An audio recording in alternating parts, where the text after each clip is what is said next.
Let us continue with part 3 of lesson number 6, The Lost Camel.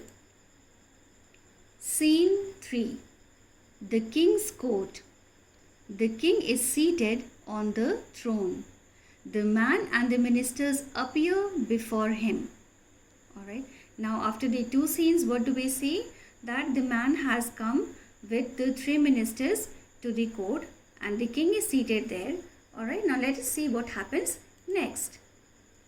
Man, Your Majesty, please help me. These three men have stolen my camel and are not giving him back. King, why do you say that?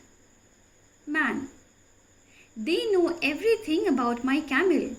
They know that he is blind in one eye and lame in one leg, and that he was carrying honey and wheat. Yet they are saying that they have never seen him and do not know where he is. First Minister, it is true, Your Majesty, we have not seen this man's camel. King, you should be ashamed of yourself for telling such lies. How can you know so much about the camel if you have never seen him?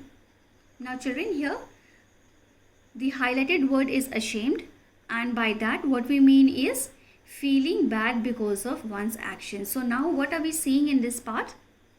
In scene 3, that after they have come to the king's court, now they are putting forward their views, their opinions, their problems, and the king is trying to sort out the matter.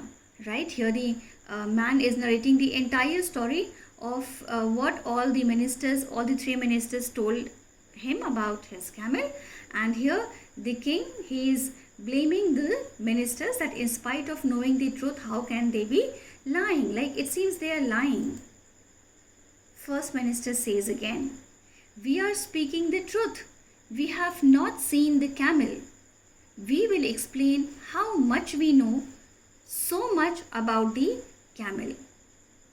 Second minister says, as we were walking along the road, we noticed several things. Children, what is the meaning of noticed? Saw something. So let me repeat once again for you. Second minister says, as we were walking along the road, we noticed several things. We noticed a camel's hoof marks on the road. 3 of those marks were always very clear, but the 4th was not. So we could tell that the camel limped as it was lame in one leg. Now third minister says, we also saw that the leaves of trees on one side of the road has been nibbled upon by a tall animal. What is the meaning of nibbled here? Ate something in small bites. So we also saw that the leaves of trees on one side of the road has been nibbled upon by a tall animal, while the trees on the other side had not been touched. So we gathered that the camel was blind in one eye. Now here what is the meaning of gathered? It means believed something to be true. So see what the second minister says, just because there were 3 hoof marks which were very, very clear, and the 4th one was not so, they felt that the camel limped. Limped means unable to walk properly, right? So limped as it was lame in one leg. Third minister is saying that the leaves of the trees were eaten up on one side and were not on the other side, which means the camel was blind in one eye. Now first minister says something once again. Thirdly, there were many flies on one side of the road and a few grains of wheat on the other. So we thought that the camel must have been carrying honey and sweet. Alright. So see children how intelligent they were, how they were describing the things, right? How they were justifying whatever they said to the king. Let's see what happens next. King says to the man, these men are very clever and truly wise.